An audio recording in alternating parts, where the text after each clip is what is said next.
যুক্তরাষ্ট্র থেকে এলএনজি কেনা হচ্ছে আন্তর্জাতিক মূল্য তুলনা করে, পিটার হাসের প্রতিষ্ঠান দেখে নয়, এমন মন্তব্য করেছেন অর্থ উপদেষ্টা ডক্টর সালেউদ্দিন আহমেদ।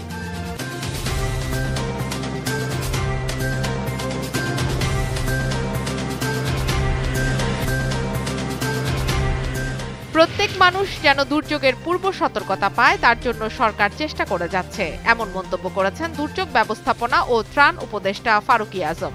দুর্যোগ পূর্ব সতর্কতা নিয়ে জাতীয় ডায়ালগের উদ্বোধনী আয়োজনে তিনি কথা বলেন।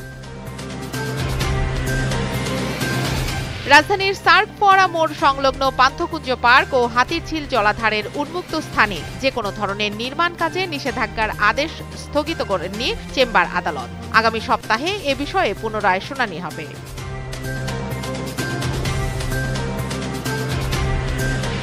জাতীয় নির্বাচন অবাধ, সুষ্ঠু ও গ্রহণযোগ্য করতে ঘোষিত কর্মসূচির সময়সূচি পরিবর্তন করেছে জামায়াতে ইসলামী। ৪৭তম বিসিএস পরীক্ষার কারণে ১৮ ও ১৯ সেপ্টেম্বর সকালে কোনো ধরনের বিক্ষোভ না করে ওই দুদিন বিকেলে কর্মসূচি পালন করবে দলটি।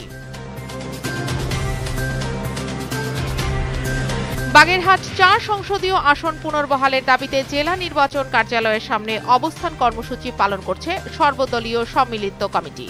বিএনপি, জামায়াত সহ বিভিন্ন রাজনৈতিক দলের নেতাকর্মীদের পাশাপাশি অংশ নিয়েছেন নানা শ্রেণী পেশার মানুষ।